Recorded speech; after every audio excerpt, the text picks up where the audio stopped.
So good evening and welcome everyone to the MHCH Housing Justice Forum, how to produce affordable housing and protect tenants.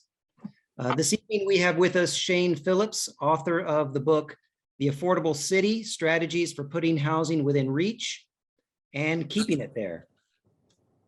And he will talk about bringing together the movement for affordable housing and the movement for tenant protections, because both are needed to create an affordable city for everyone. So Making Housing and Community Happen, MHCH, supports and works for both affordable housing production and tenant protections, including rent control. Before we get to Shane, though, we will have an inspirational moment, reports on our teams, some announcements, and a housing story. So first, I'm going to do our inspirational moment, and for that, I have to share the screen. Which one is it? I think it's this one.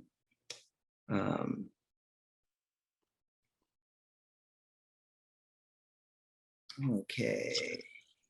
So this is a picture from the year 2000, 22 years ago. It's a picture of some of us who were involved in the first inclusionary housing campaign here in Pasadena. Inclusionary housing is when developers are required to include a certain percentage of units in residential developments as affordable to lower income households. We were pushing for that percentage to be 25%. I'm the guy in the back holding that 25% sign. That's me 22 years ago. What the city council passed was a 10 to 15% ordinance. It was passed in 2001, as I recall. And after the initial phase-in year, developers had to include 10 to 15% of residential units in any development of more than 10 units as affordable to moderate, low, and very low income households based on the area median income of Los Angeles County. It was 15% if they included more moderate units, it was 10% if they included more low income units. Or they could pay an in lieu fee, but that fee went into a fund to build or preserve affordable housing.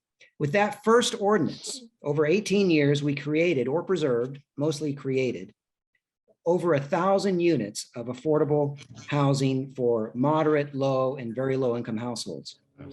Almost 2 decades later, Jill Shook and Phil Burns and others led an 18-month campaign, which resulted in raising the percentage, the inclusionary percentage, to 20%, and almost quadrupling that in lieu fee. So now most people are very aware that today we have an affordable housing crisis, but even 20 years ago, there was a crisis. We knew people back then who were being displaced. Some of the people on our steering committee were losing their housing. We scrambled to help people. We also worked on long-term solutions like inclusionary housing, and right after that, rent control. We didn't win every fight, and we didn't always get what we struggled for, but we fought on anyway. And over the years, our struggle has borne fruit, and we still have a long way to go. And all of this got me thinking about that paraphrase from the Talmud. Do not be daunted by the enormity of the world's grief. Do justly now. Love mercy now. Walk humbly now. You're not obligated to complete the work, but neither are you free to abandon it. So that brings us to our team reports, what's happening at MHCH. So we at Making Housing and Community Happen, we have a very small staff, a very small paid staff, but 2 of our staff are full-time volunteers, Jill and Anthony. They do a ton of work. But we have more than 50 volunteers. So it's hard to count them all. But at a recent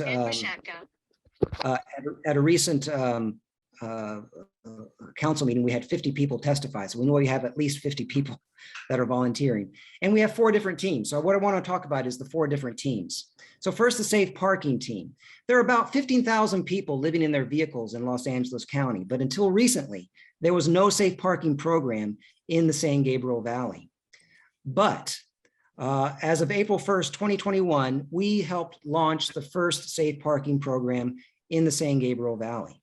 This provides 5 safe places to park for people who live in their cars, access to a bathroom, case management services, and referrals to things like permanent housing.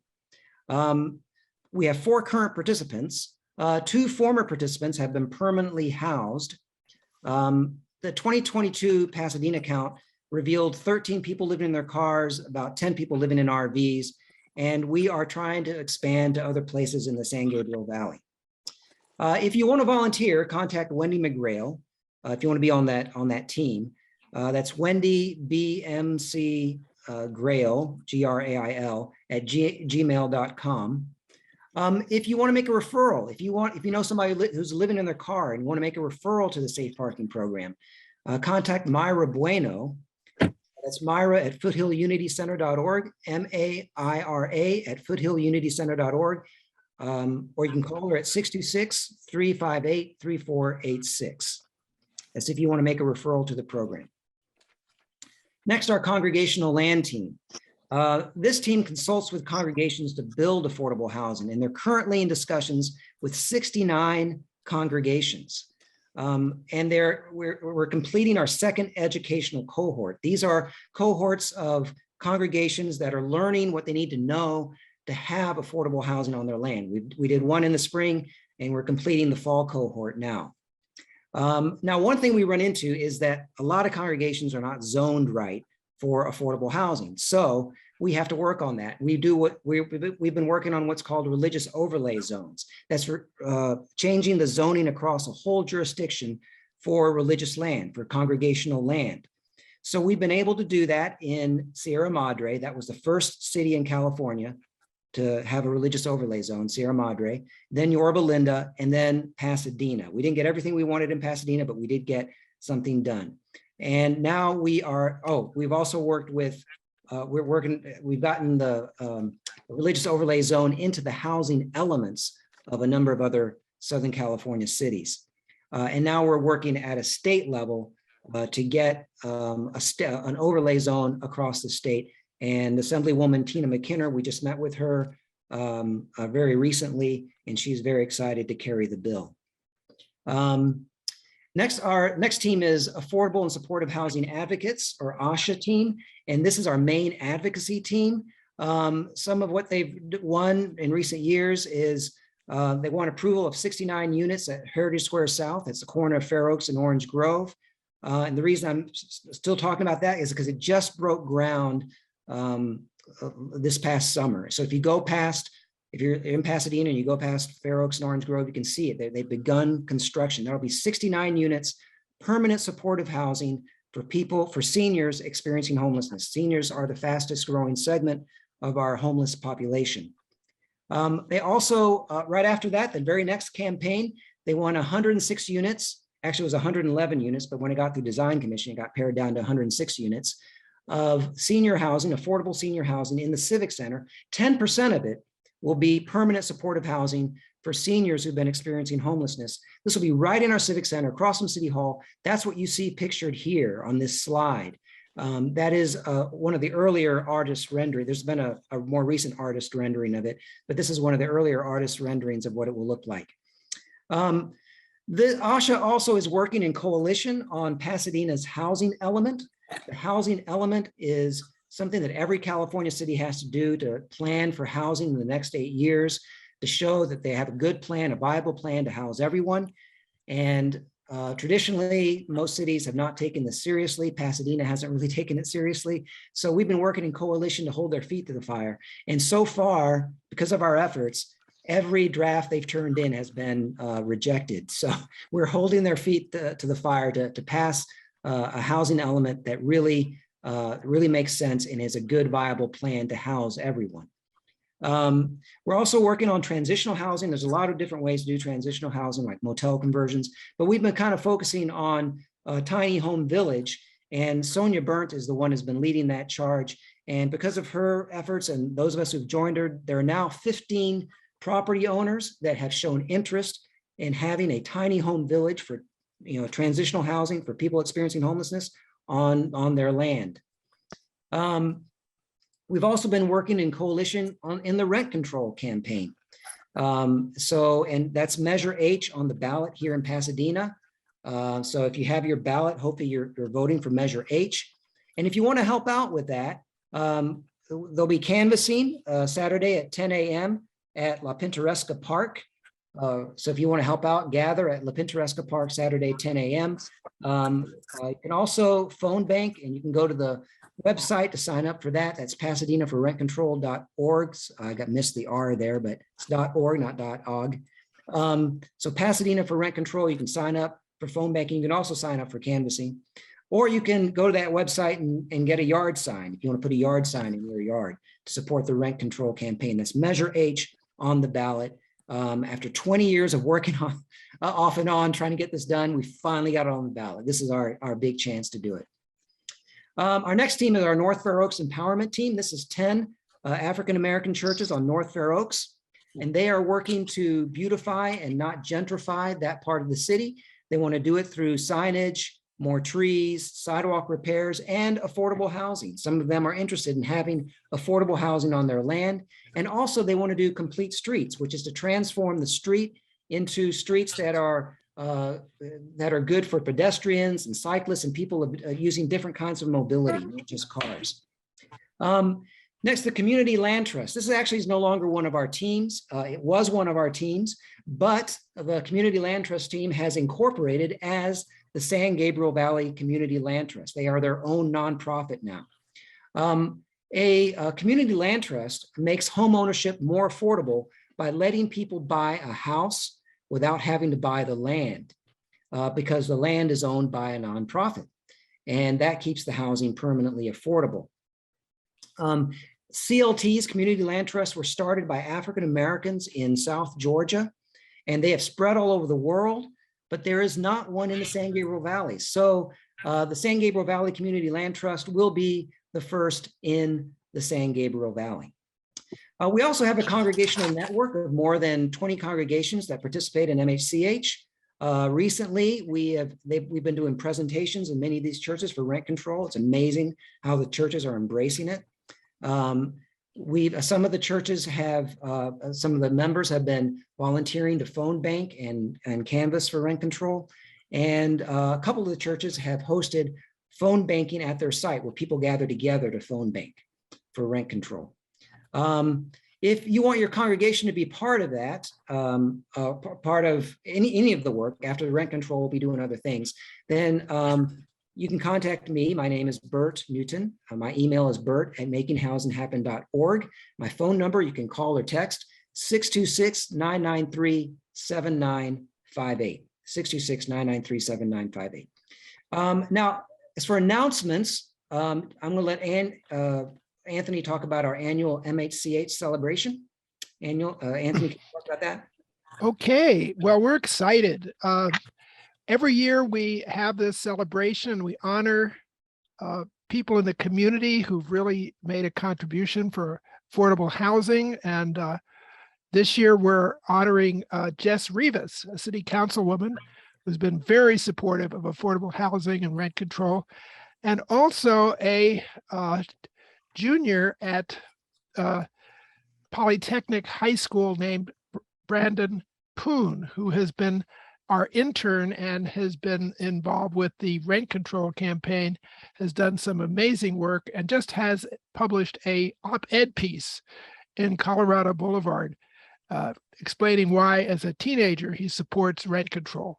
So we'll be honoring people like them, and also we'll be meeting at the First United Methodist Church in Pasadena in their beautiful cloister from 2 till 4:30 on Saturday, December 3rd. And it's a free event. You're all welcome to join us. We'll probably have music and other and food, and it'll be a real joyous celebration of what we've accomplished over the last year, and also what we hope to accomplish in the upcoming year. And so you're warmly invited to join us, and I'll put a invitation in the chat with the where you can find out more about it. Okay, that's my announcement. Yeah, so that's December 3rd, Saturday, 2 to 4 p.m., 2 to 4:30, and it's going to be at First United Methodist Church of Pasadena. Right. All right. So then, Anthony, you can, I guess now you can introduce the housing story.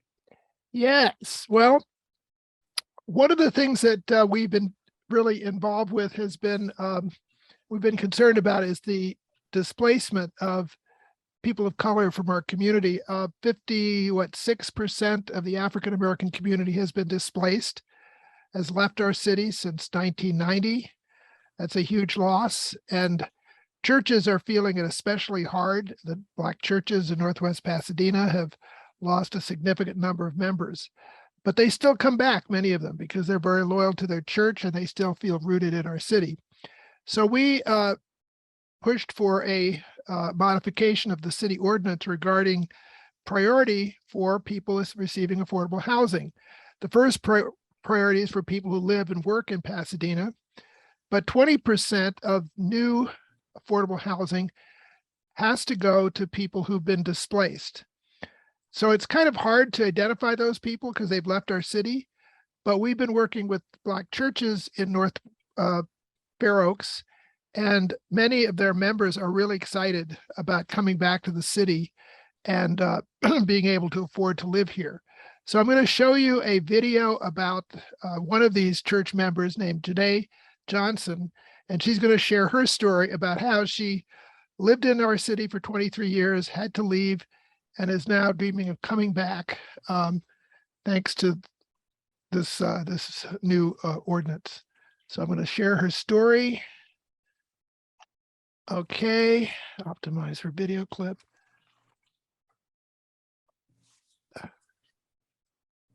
Okay, so you can all see this?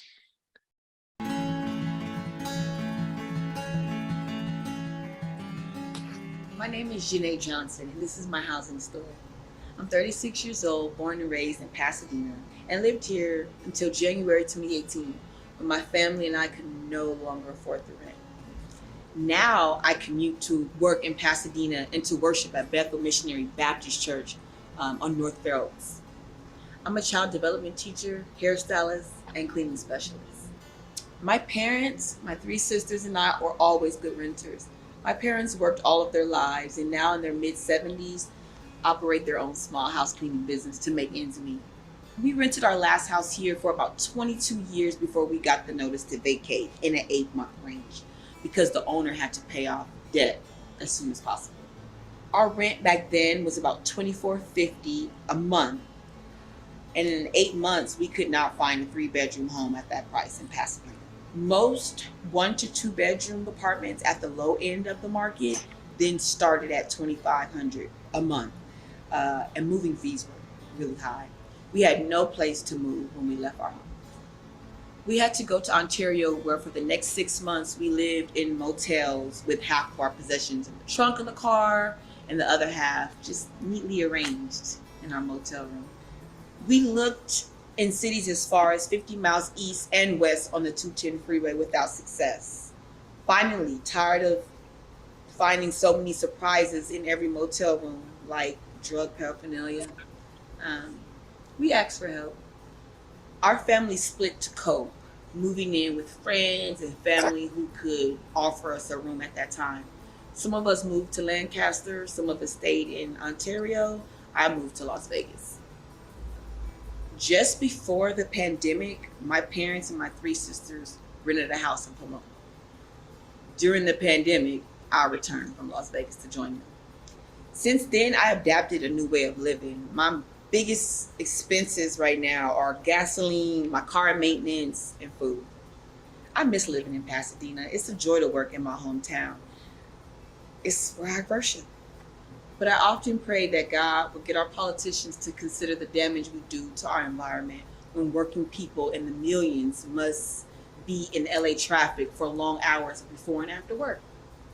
I also pray that housing can be affordable for other families from my congregation and the surrounding communities. I dream in prayers of living in Pasadena's diversity and a stable job I can get to on my bike or the bus, and able to visit my parents with love and support at this stage of their lives. I pray for a Pasadena whose community reflects the diversity of God's creation, where we can live with compassion and cooperation. And has released a statement in which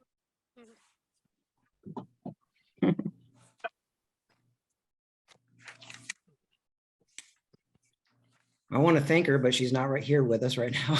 That was a powerful, powerful housing story. One thing I neglected to talk about was our Housing Justice Institutes. And Jill does these amazing Housing Justice Institutes. So I want to have her talk about those right now before we proceed. What'd you guys think of Janae? Isn't she a sweetheart? She's a delight to know, and I'm glad you got to see her video. And I hope she can move back into the city of Pasadena where she works and worships and has her jobs, everything. But right now she's living over an hour away. And so as far as these institutes, we've been doing those since, golly, for probably 10, 12 years. And we've been doing them all over the country. And it is very tailored to each city. And it's just a one-day opportunity to bring the people of faith together within a jurisdiction, within a city, and look at details on what it's going to take to address the housing crisis. So we look at a theology of land, a theology of advocacy. We look at policies within the city and how some of those could be strengthened, others could be added, and what it takes to get a team together, how you go about getting something passed. And so, and every place where we've done these institutes, it's actually left a team in place that's doing that work today. So I just wanted you to know, if any of you have communities where you'd like to see the churches and the faith leaders come together and do this, please let me know. I'll put in chat a little video that tells about them. So, but tonight I just feel so honored to see each of you here and is so grateful for our amazing team. So I think, Anthony, you're going to introduce our speaker, right? Yes, Jill, I'm honored to introduce our speaker. I've really loved his book, The Affordable City. I can't recommend it highly enough. I've already ordered my own personal copy because I kept borrowing Jill's. I couldn't keep my hands off of it. So, and I urge you all to all buy your personal copy as well. A little bit about Shane. He manages the UCLA Lewis Center Housing Initiative, where he works to improve the public's understanding of the causes of and solutions to Southern California's housing challenges. He hosts the UCLA Housing Voice podcast and is author of The Affordable City and has written about housing for a variety of publications, including the LA Times and The Atlantic. He's originally from Seattle, and he studied biochemistry at the University of Seattle and urban planning at USC. Now, I have to add that while he was at USC, he got to meet Phil Burns, who works on our, he's in the Arroyo group and he works on our congregational land team.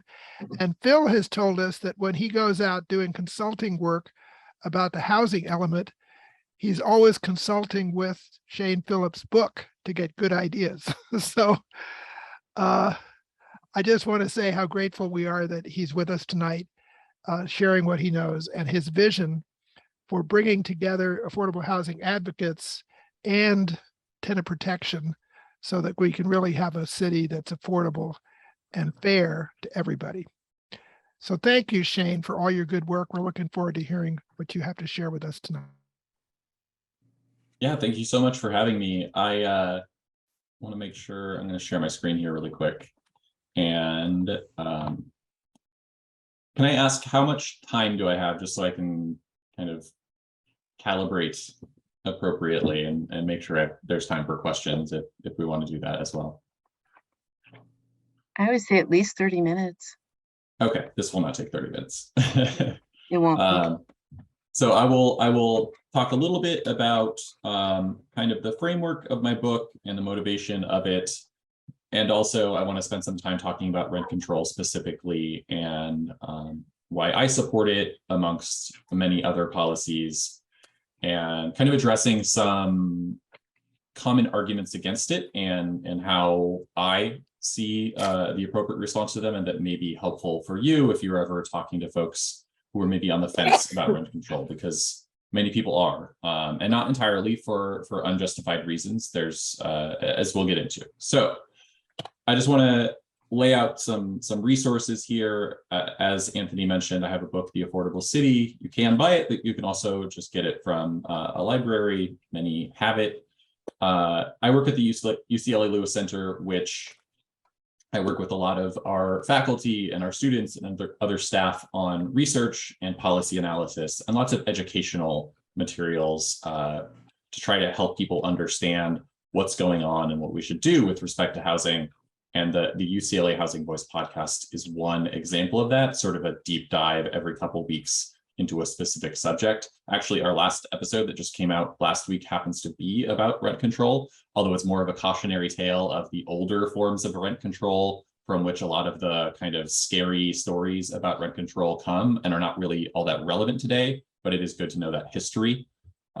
So I want to start this off with, in the same way that I start my book, which is talking about this proposed project in Hollywood called the Yucca Argyle, which is just named after the cross streets, Yucca Street and Argyle Avenue. It is a 200-unit development. 40 of the units are reserved for low-income households. It was proposed way back in, I don't know, 2015 or so, and I don't even think has started construction yet. It's been a long process. But overall, this is, it's a good project. It's 200 homes that are desperately needed. It's right next to the Red Line subway station.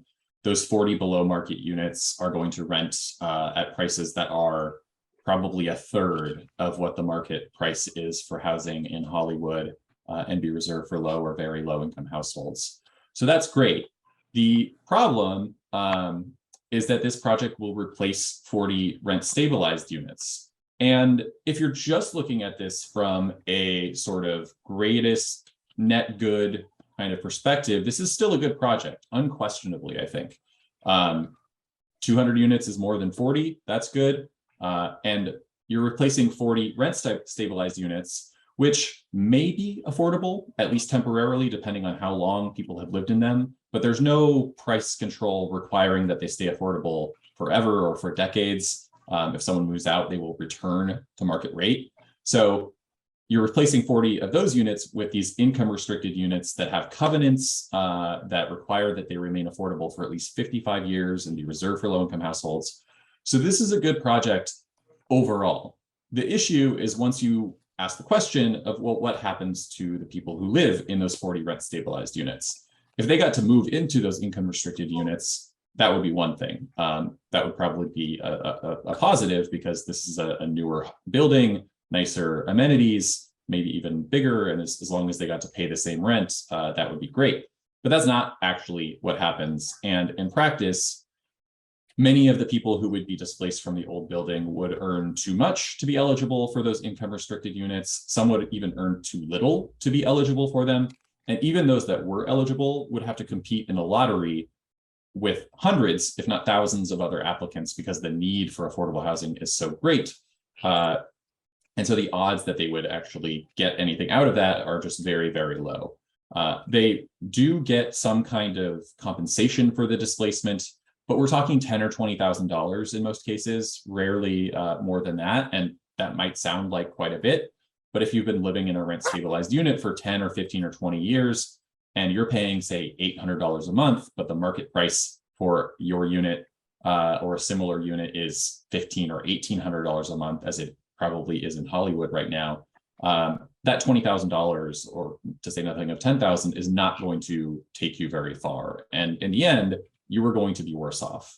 And I think recognizing that truth, that something can be good in the aggregate, but bad at the individual level, is really kind of the motivation for my book. And what I'm asking people to do is not to oppose projects like this and just assume that they're all bad, but rather to ask, what would it take to make sure that no one is harmed in the production of this housing that we so desperately need?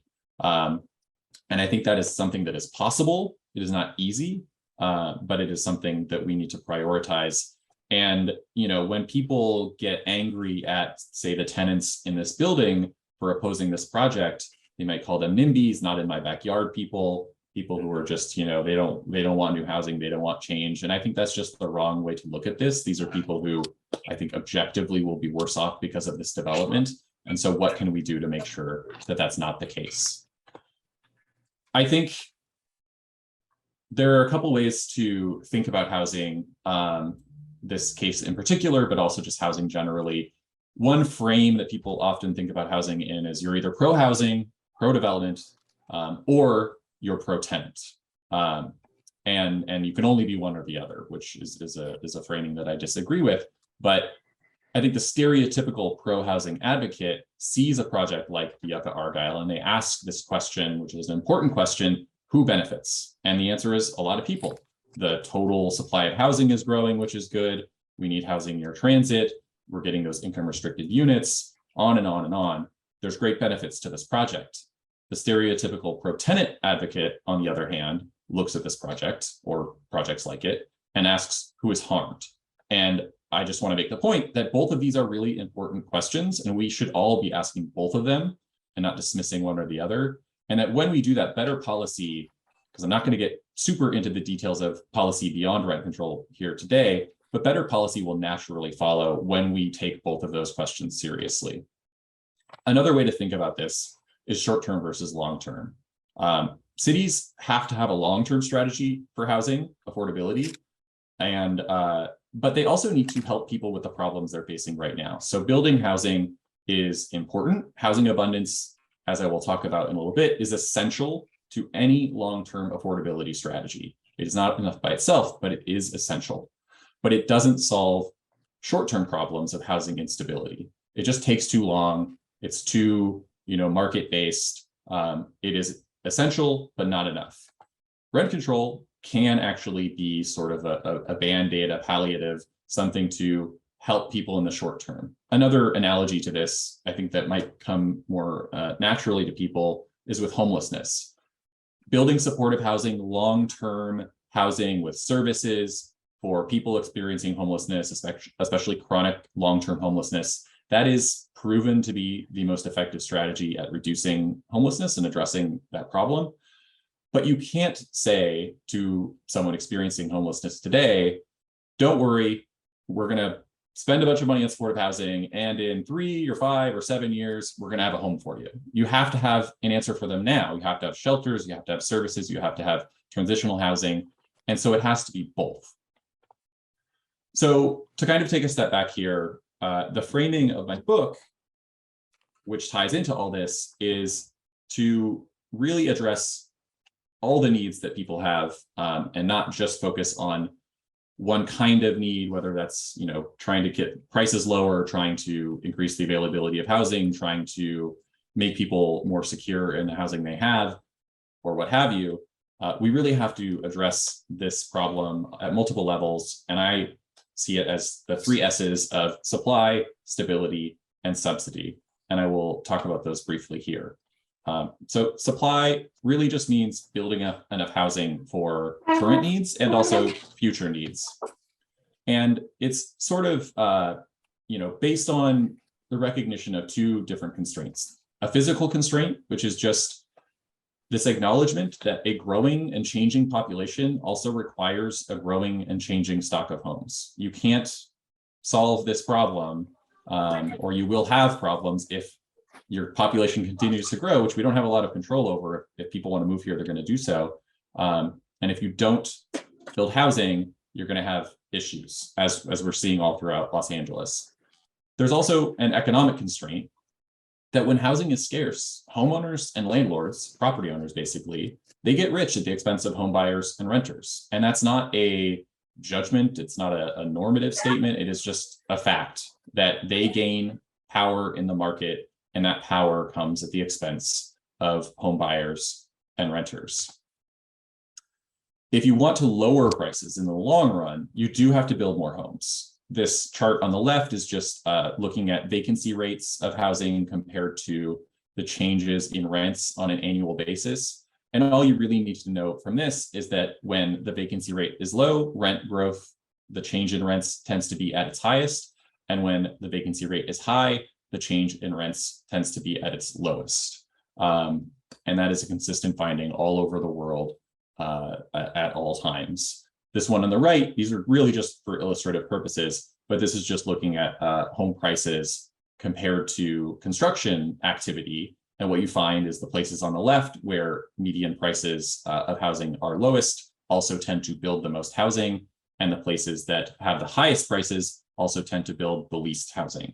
And just in case you're wondering if it's the high prices that cause the low construction, it is not. It is exactly the opposite. It is the low construction that causes the high prices. And just to be very clear here, Pasadena has not built much housing in a very long time. So you can see it as that red line down there. It's between 1 to 4 or 5 units permitted in the city per 1,000 residents per year since the 80s. And it's been around 2 or so for the last 20 years. Los Angeles is a little better than that. That's the city of Los Angeles, but you compare that to other parts of the country, Seattle, Raleigh, Washington, D.C., and Houston are those other 2 cities, and it is just nowhere close. And I can tell you, in both Pasadena and in Los Angeles, and really all of Southern California, the demand for housing is not lower than it is in Seattle or Raleigh or Houston or Washington, D.C. We are just responding to that demand by not building housing. And the result has been that rather than a bunch of new housing going up, the price of the existing housing has gone up instead. And not to put this all on Southern California or Pasadena, this is actually a trend all over the country. The orange dots are construction permits, housing permits that were issued from 1990 to 2007 in various metro areas around the country. And then the green square is from 2008 to 2018. And you can see that in all of these places, construction permitting has declined pretty significantly. And if you go down way almost to the bottom, Los Angeles is actually almost the worst in terms of lowest. And importantly, it didn't build a lot even in that boom, relative boom of 1990 and to 2007, unlike most other places. You see New York, famously very expensive as well, was also way down there. But I mean, look at Chicago and Detroit. Detroit especially, I think it has a reputation to not a strong economy. Its population is somewhere around a third or a half of what it was at its peak. They were building 2-3 times more than Los Angeles metro area in that earlier period, and only slightly less in this later period. One last thing on supply, and then I want to talk about stability and rent control. I think an analogy is useful and maybe a little more intuitive to people, and that is just to think about the used car market over the past few years. As you all know, when COVID hit, supply chains were all messed up, and the production of new cars fell pretty significantly. And what we saw in very quick order was that the price of used cars shot up. Within just a few months, prices went up by about 15%. And within a year or two, prices of used cars had gone up by 50%. And that is not because the cars were all reupholstered or got new engines refitted or anything like that. It was just scarcity. They became more scarce, and prices rapidly went up. There is a clear analogy here to housing, and I just want to make the point that housing production has been at an ebb in much of the country, but especially California, since basically 1980 or 1990. So it took a year or two for prices to go up by 50% for the used car market when car production fell. Housing production fell 40 years ago, and it has remained low. And so it should be no surprise that we are suffering from some pretty severe consequences of that. Okay, so I want to move on to stability, because that's really what rent control is about. And I mentioned with supply that supply is really about acknowledging economic and physical constraints. It's addressing the way that the world is, and doing something with that reality. Stability, I think, is about asking what are our moral obligations, not just how the world is, but what kind of world do we want?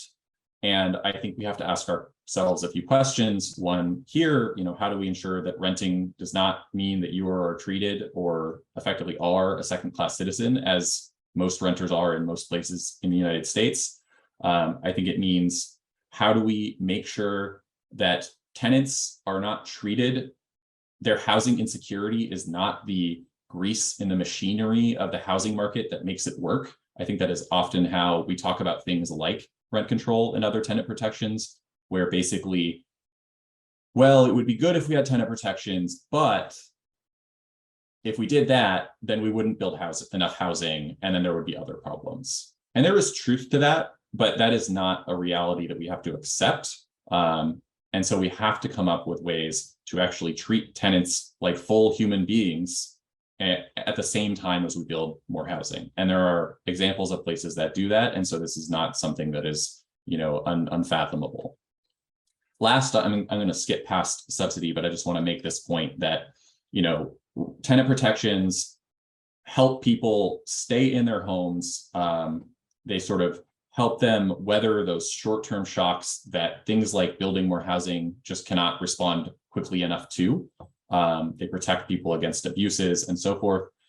But sometimes the solution to our problems, and apologies that Lansing is the background here, it's from a previous presentation.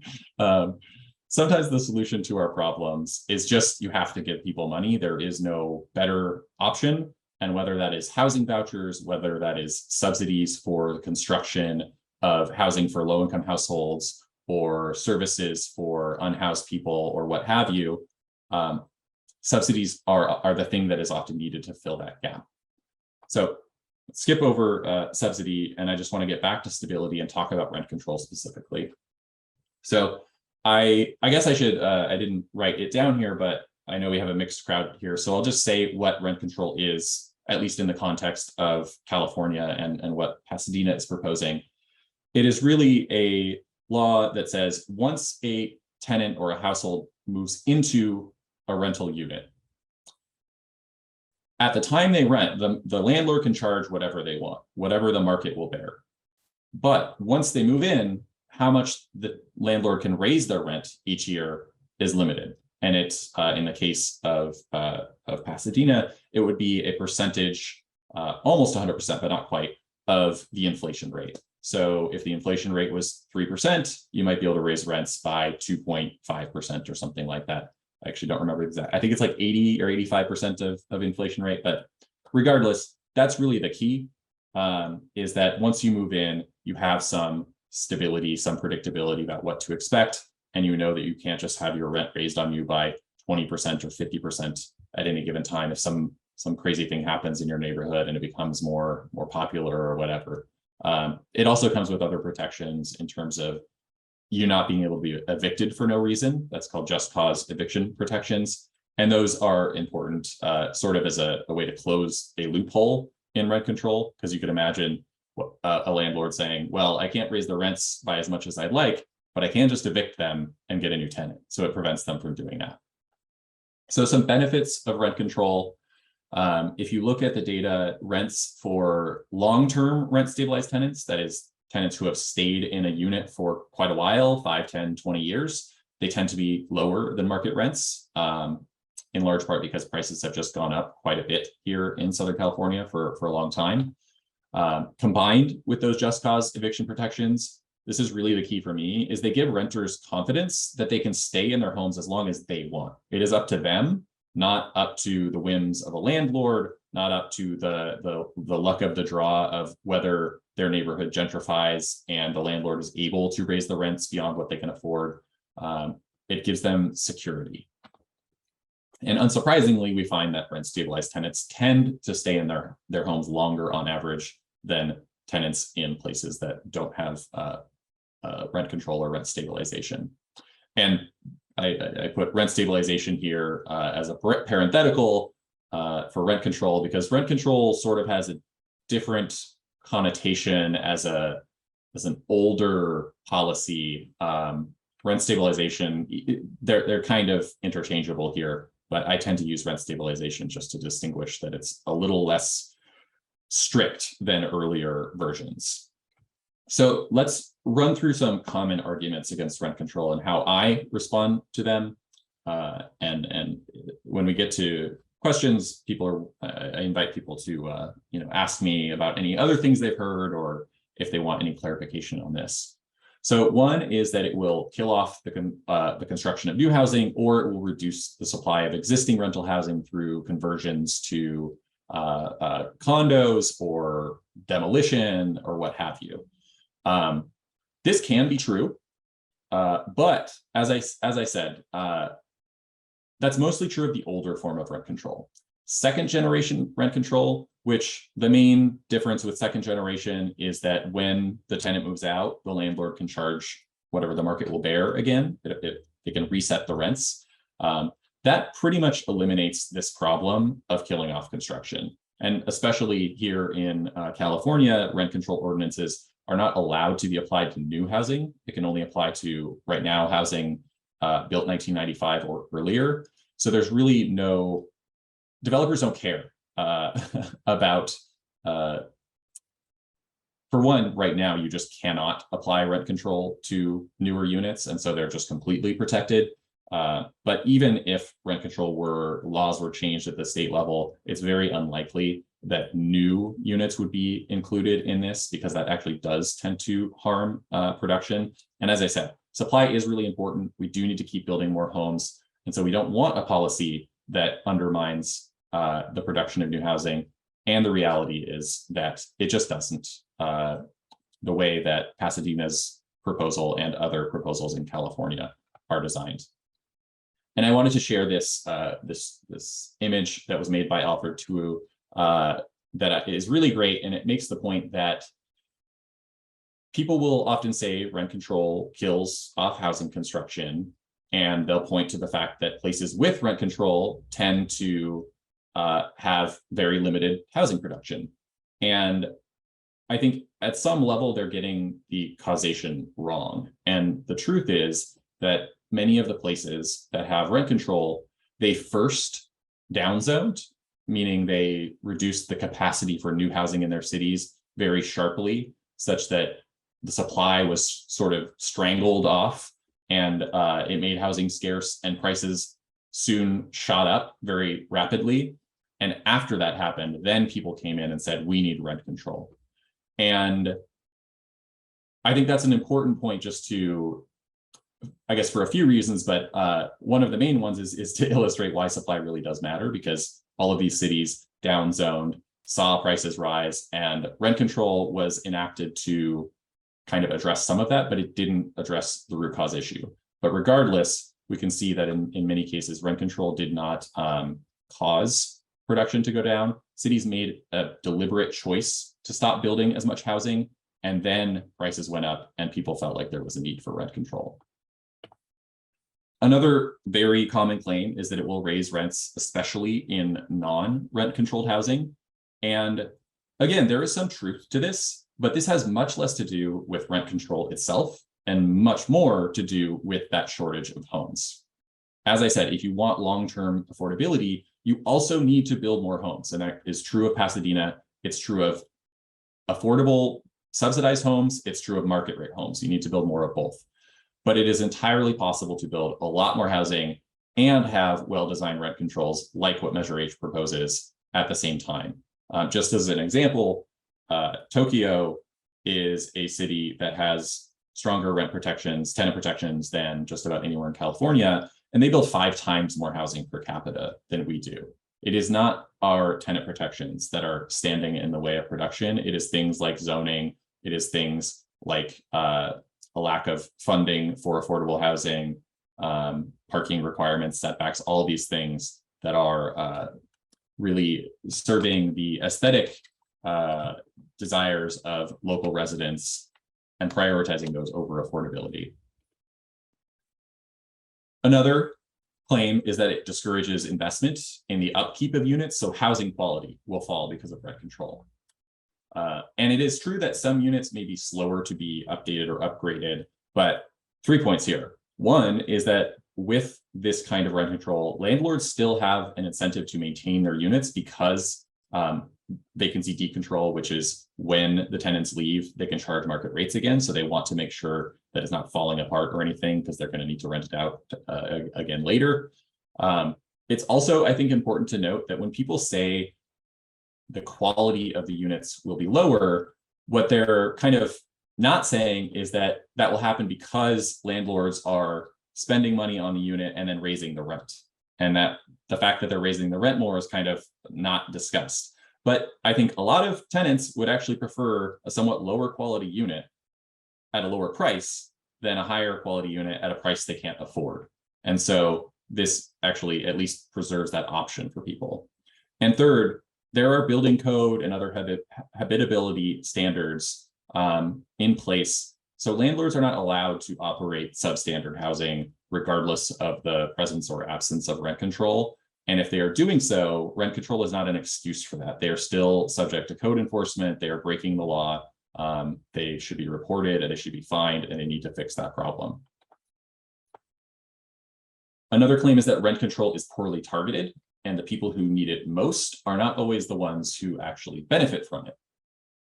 And I will say that the targeting is not great. It is not a replacement for targeted assistance like housing vouchers, but it does other important things. It provides all renters with security, which again, I think is especially among those of us who own our homes, and especially maybe those who have owned their homes for a long time, that security of knowing what you're going to pay and where you're going to live 2 years from now, to say nothing of 10 years from now, is very hard to quantify.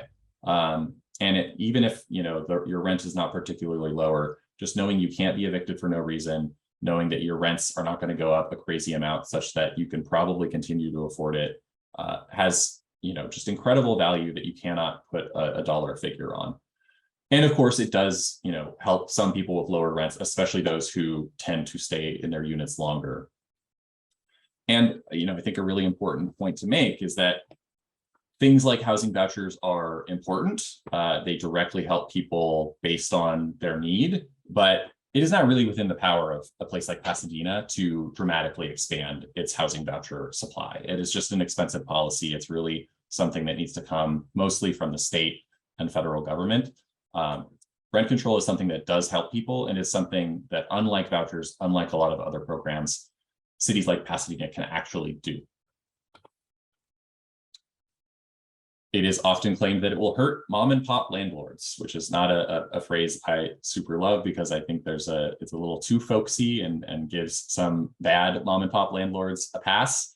But the reality is that landlords, I am a landlord, I own a duplex. Landlords have done very, very well in Los Angeles County, as have all property owners. And the evidence from other cities in this county, even including the city of Los Angeles, is that places with rent stabilization, landlords are doing just fine. They're not going out of business. They're earning healthy profits. The argument that they're going to have to shut down or convert to something else is just false. If that were true, it would be happening all over the city of Los Angeles, and we've had rent control for 40 years now. I think this is my last one. Once there's a claim, and it is a claim I'm sympathetic to, that once rent control is in place, advocates will declare victory, and they will ignore the also necessary work of addressing the housing shortage. Ultimately, if you think about how to put this, if you think about what rent control does, it is limiting how much rents can go up in the units that are controlled by rent control, which is not all units. For example, it is not any owner-occupied units, of which, I don't know, maybe a third of the homes or maybe up to half in Pasadena are owner-occupied. And at some level, you're actually increasing, you're keeping people in their homes. And so you're almost increasing the demand for housing there. And so you actually need more homes. I'm actually going to get back to that, but this point about declaring victory and then not addressing the supply, the exact same thing could be said in the reverse. People who are focused on housing supply, which is frankly more my focus, you could say that people who want to do that, they'll get their upzoning done and they'll be done, right? Like all the claims about caring about tenant protections and tenants themselves, maybe those are bogus. And I know that they're not, but there is that distrust between people who are focused on supply and people who are focused on stability. And the reality is we really just need to work together to tackle all aspects of this housing crisis. And that includes prices, which is mostly addressed through supply, and stability and displacement, which is mostly addressed through regulation and tenant protections. And another way of putting this is that the extent to which this claim is true is up to all of you. If you do pass rent control, which I hope you are successful at doing, and then declare victory, you will have proven this claim true, and I will be very sad about it. But I trust that you, given what Bert was talking about and how long you all have been engaged in this work, I'm pretty confident that's not going to be what happens. So this is coming back to that last point about rent control actually increasing the need for more home building and sort of really drawing out that intersection between these different goals. So thanks to Measure H, assuming it passes, some people will be able to stay in their homes who otherwise would have had to leave due to rising rents, where before the landlord might have raised their rents by 10 or 15%. Now that, and they might have had to leave because of that, because they just couldn't afford it. Now maybe it'll be 3 or 5%. And that's something that, they're much more likely to be able to afford and stay in their home. That is amazing. That is the whole point of rent control, right? But that added stability does mean that there will be fewer vacancies. Right now, you don't have rent control. And so when a landlord does this, they are creating vacancies that are relieving some pressure in the rental housing market. That pressure will no longer be relieved. And again, that is the whole point. That is a good thing. But it does mean there will be more upward pressure on rents because you will have less housing available. But the demand for living near your city will not have declined. People who wanted to move there will still want to move there. They will just have fewer choices for where to go because those vacancies have not opened up. And so the only way to replace those vacancies, to make more home available because of what Measure H has done, the good things it has done, is to build more homes. And so this is really bringing that nexus together, I hope. So just a few slides here kind of summarizing. Rent control is not enough to maintain long-term affordability on its own, but it shouldn't need to be. Every policy does not need to do it all. It does help in the short term, and it is especially effective at providing renters with long-term security and stability. And that is enough on its own. It doesn't need to do more than that. But please, please, please do not rest on your laurels once you've passed Measure H. A strategy that does not include housing abundance and housing security, it is incomplete, but more importantly, it is not effective. You can just look to places like Los Angeles and Santa Monica to see that rent control has not been a panacea. It has helped a lot of people, but prices are just as high in our cities as they are in Pasadena overall. And the reason is exactly the same reason that prices are high in Pasadena. It's because we have not built enough homes relative to the number of people who want to live here and the growing incomes and all the things that come with that.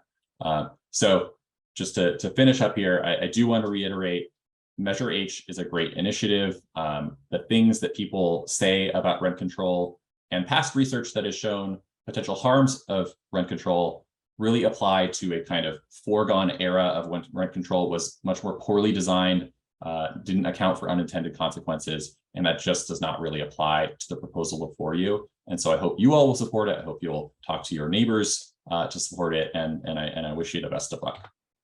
Thank you.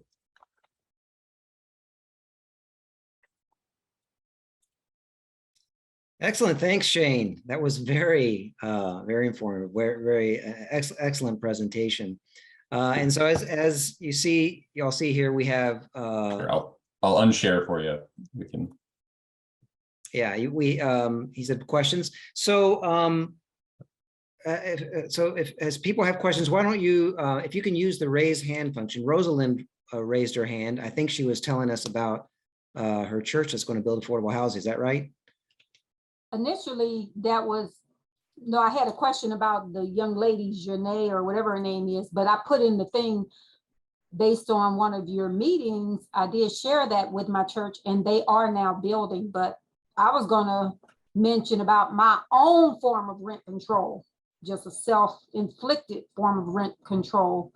I purchased my first building last year, 4 units in Bakersfield, in order to do my little teeny weeny part to deal with homelessness and making housing affordable. It's a really nice building. It's an upscale building, but I bought it and it already had tenants in it. I've had to replace one tenant, so I raised the rent slightly, but not like everybody else in that whole complex. But when they sent the thing in August saying that, you know, landlords can now rent their places, you know, and increase up to 10%, I sent all of my tenants a notice to share why I got into real estate, that I don't ever intend to raise their rent unless I just have no other option. I have a 30-year mortgage. As long as my mortgage stays the same, I feel like if you've rented with me and you continue to pay your rent on time, you know, we know taxes may change, but as long as the property is paying for itself and covering the incidentals, I don't ever intend to raise their rent. I feel like you should get the same thing I get. I have a 30-year mortgage that remains fixed. Your rent should be the same. So that's my own personal form of rent control. If I can respond to that quickly, I think that's amazing, and I salute you, Rosalind. I want to make a point, just because, and I know this is not what you were saying, that can sometimes be used as an argument against rent control. And so a point I also, basically this argument that, well, if you set these caps, landlords are going to raise the rent by those caps every year, whereas otherwise they might have not raised them because they didn't feel that pressure and weren't limited year to year, so they could always do, you know, a bigger increase later. And, you know, I think there is actually a little bit of truth to that. I've said that about pretty much all these claims. They always have a nugget of truth. But I also think it's really important that we recognize, and again, I'm not pushing back against anything that was said, just I'm making a point kind of against arguments I've heard. We need consistent protections in place because we can't rely on every person to be as generous as you. And so as much as it's wonderful when people are so generous, we have to make sure, you know, most people do not operate that way. Most people operate their rental units like a business. They are trying to maximize their profits, or nearly so. And it's just important that we have kind of a base level of protections on which, you know, landlords are free to be more generous on top of that. But we have to have that safety net in place. Yeah, and you notice she was doing both. She was instituting her own rent control, and her church is producing affordable housing. Exactly, that's right. So that's a great story. Supply and stability. Yes, supply and stability. She's doing both. Hopefully they get some subsidies for the affordable housing too. Yeah. Anita. Yes, I'm very concerned about, I've been part of the Measure H thing. And now hopefully we're going to move on with that as a victory behind us. But as we've been following the housing element in Pasadena, it's often been kicked back because the list of properties that the city has given the state as possibilities for development hasn't been sussed out in any way, and they just kind of went looking. And so a neighborhood supermarket, that's the only neighborhood supermarket in a many block region, was initially cited as a place to build housing, which would be totally not a good idea to me, because we don't want food deserts in the place of housing. But how do we get landowners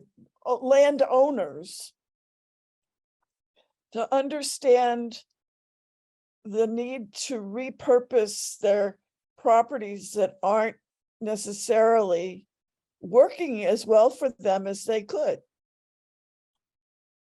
Yeah, it's a really important question. I think it's overlooked on the supply side. It's something I've actually been increasingly really interested in, is this question of, like, there are a lot of sites that are zoned for more housing, but they're just not getting redeveloped. They could be, you know, a strip mall, it could be a parking lot. You'd think, of all things, like, why would you not want to rebuild that, make more money off of it, all of that.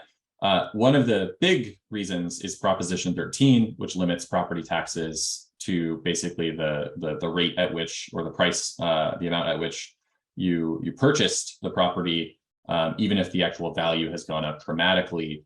And so, a lot of developers, or not developers, but landowners just feel like, yeah, I could make more money developing it in the short term, but if I just hold on to it, I have very low holding costs. My property taxes are very low. I'm getting some revenue. It just keeps going up in value. And so, I'll just wait. Maybe I'll sell it in 5 years, maybe 10 years, maybe 30 years. Maybe I'll just keep collecting this money. And there's not a lot of incentive to do anything with it. I would say two things, maybe three things. One is like Prop 13 should be reformed.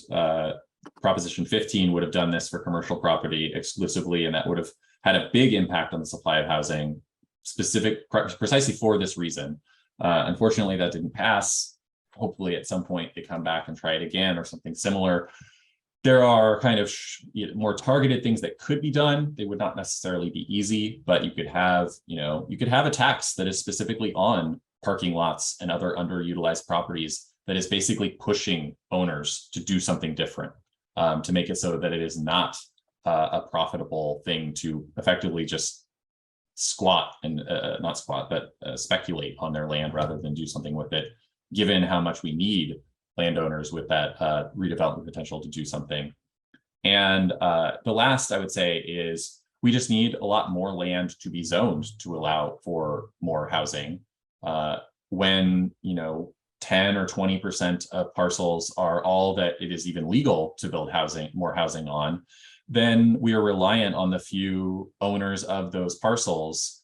And if it was a much larger share of land in your city, in my city, that allowed multifamily housing, allowed mixed use development, then there would just be more kind of in the mix, and so it would be less of an issue. And I think that's something, of all of those options, that's the one that Pasadena itself has the most control over as well, and relates very directly to the housing element as well. Yes, zoning is a much bigger, I mean, it's huge, and we have been running into that over and over again in our campaigns. So Anthony, your question? I really would like to address the question that Daniel raised about the rent control board, and then get some of Shane's thoughts. I know there's been a lot of questioning of the board not having accountability. This board is going to be appointed by the city council, one renter per district. And then I think there's 3 or 4 at large, and they could be renters or property or landlords, whoever the city council wants to appoint. So this is a board that's going to be appointed by the city council. So it's accountable to the council. And secondly, I don't see anything wrong with having renters on a rent control board. The current council is only one member of the council supports rent control. The rest support landlords. So it seems that this would provide some balance in our city.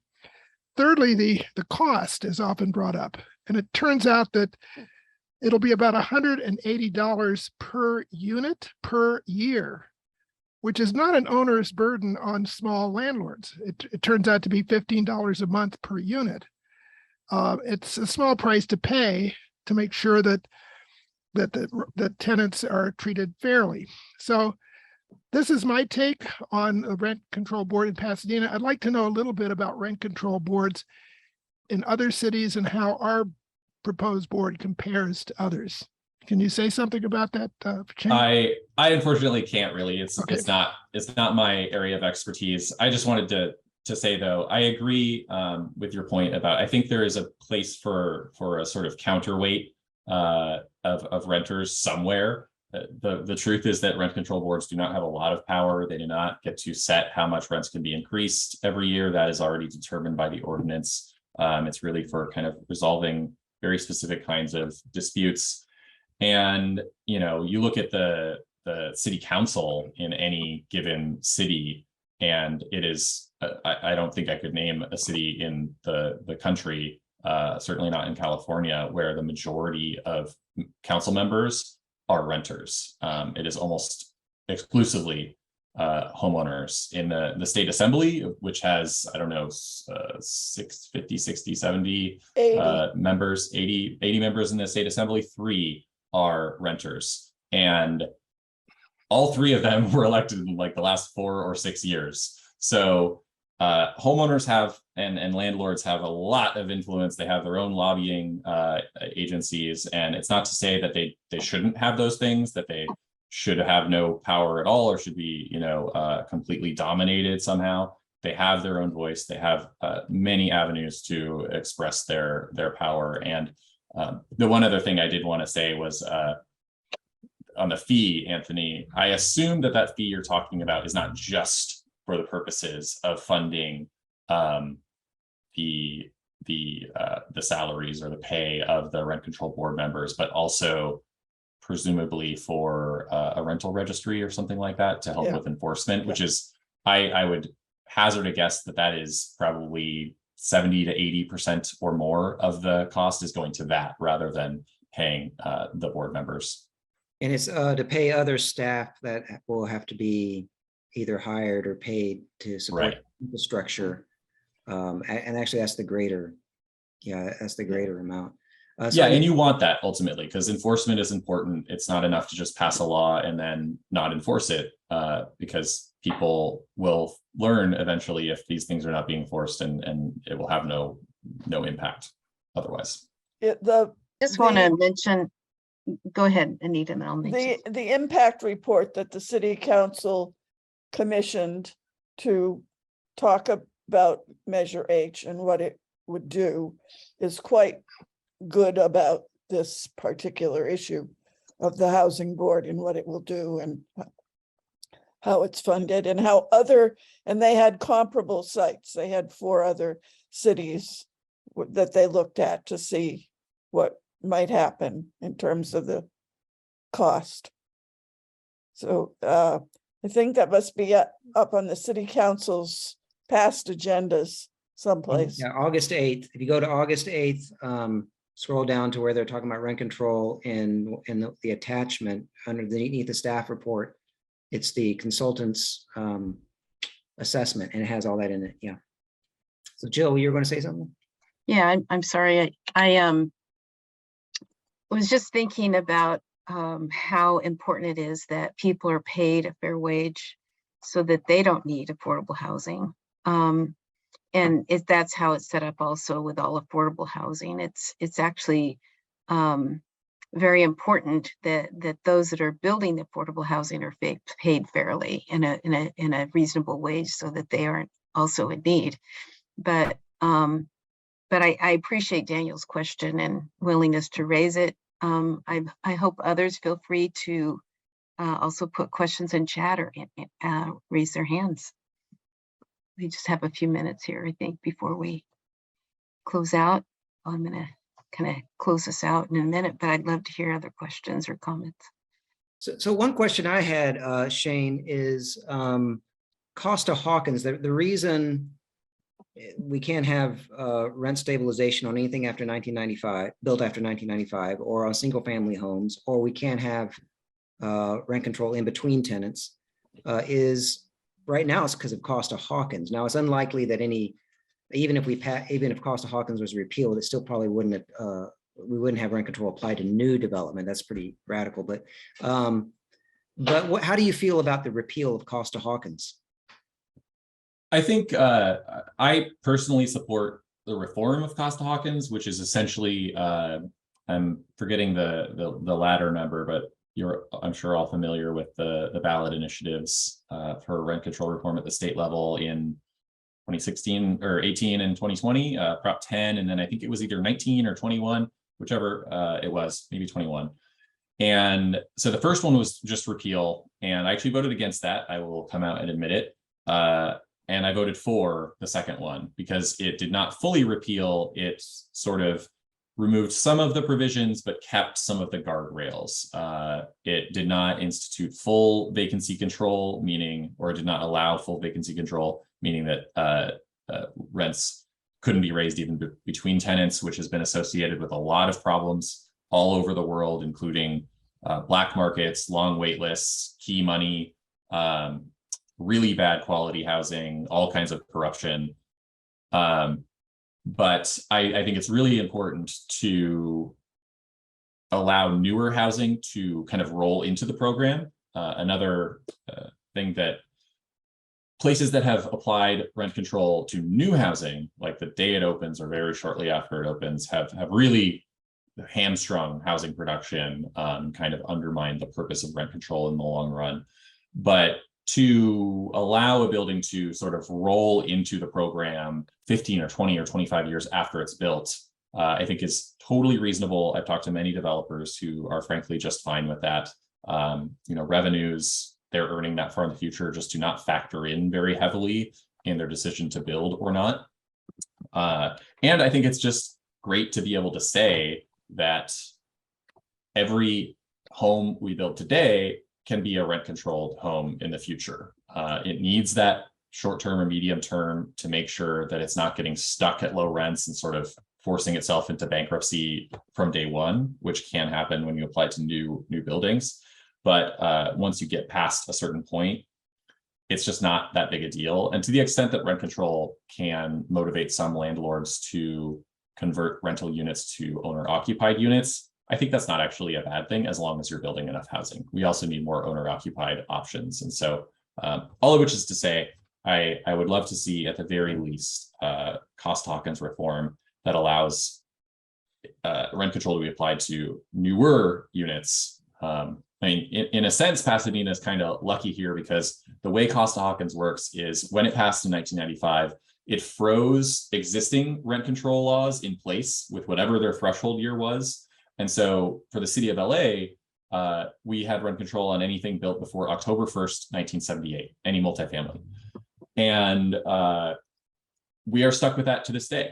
We can't go up to 1995 because it says it was whatever that threshold was in your city at that time. Because you don't have a law in place now, you can do 1995. So you'll actually have a wider range of your housing stock that can be rolled in. But once we get to 2040, that's going to feel, very far away, and it will be, and it should be updated.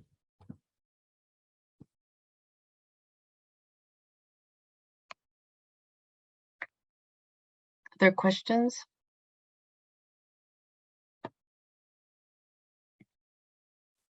So great to see all the folks here tonight. I wish we had time to talk to each of you. It's just a joy to see you. So yeah, this has been great. Thank you, Shane, for that great presentation and answering questions. There's been an active dialogue in the chat. If anybody wants to check that out. And it is 8:24, so we wanted to end by 8:30. Sometimes we don't, but tonight looks like we might, so that's great. But Jill is our, I don't know, we say executive director, even though we're more egalitarian than that, but she's sort of our executive director, and she often brings an ED report at the end. So we're going to hand it over to her to close us out with some final words. thank you. So we use a word called faith rooted. And that's very much what we are as an organization. We're not exclusively Christian or any particular religion, but those that work for the organization are primarily coming from that perspective. But we believe faith is very important in this work, no matter your faith. And it just takes faith to imagine and to make affordable housing happen, to make something happen that doesn't yet exist, to make policies happen that don't yet exist. That takes incredible faith. And so each morning when I get up and sitting over my coffee, I read the newspaper and read the Bible, and both are important to me. This last Sunday, I was delighted to see an article all about the realtors apologizing for contributing to housing segregation over the last 50 years. And it outlines the history. It talked about some of the key factors they played and a genuine admission of their role in creating the kind of segregation. We have a wonderful game we've created called the Unjust Housing Policy Game that we use in our one-day institutes, and that outlines that same history that was outlined in the newspaper Sunday. And so, you know, that's a great start. Confession and apology is a great start. But oftentimes an apology only helps the one who's feeling guilty or bad to not feel so badly. And it really changes nothing. There was a few places in the article where they were supporting some different policies that would help undo segregation, which is encouraging. But as I mentioned, as a faith-rooted approach, it's beyond confession. If you're looking at the Christian scriptures, it also refers to repentance, it refers to restitution, and what in terms of segregation today might also be called reparations, which we believe in. And so we see that rent control has some aspects of addressing segregation. The Stanford study, the research that's often used to debunk rent control, it actually in many ways it supports it if you read it. And one of the things it supports most is the inequality among races, and that it helps people of color to be able to stay in place, and it helps prevent displacement.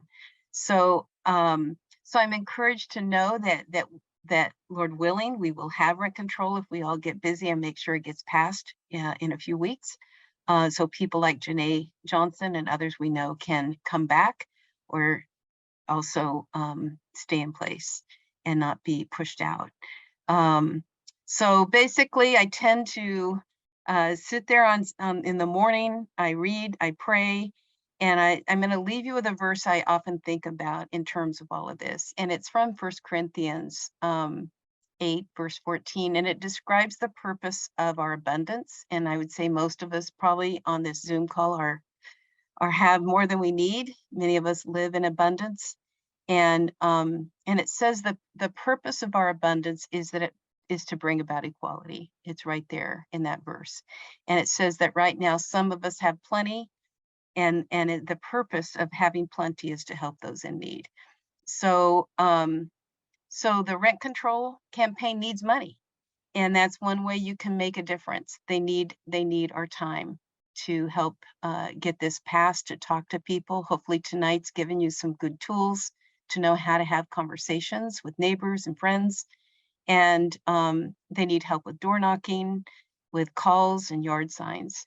And it's also needed to keep our nonprofit strong. And so we invite you to contribute and to join our celebration on December 3rd. I think Anthony put in chat the details on that. It's if you go to makinghousinghappen.com, or pardon me, .org, and go to the far right, it's the drop-down menu that talks about our events. So equality is the goal of money. Equality is the goal of policies. And it takes more. It takes more than apology to make that happen. So we want to thank you tonight for your time and your interest. It means the world that there's this many people coming together that really care. And when we all do our part, it makes a huge difference. So thank you.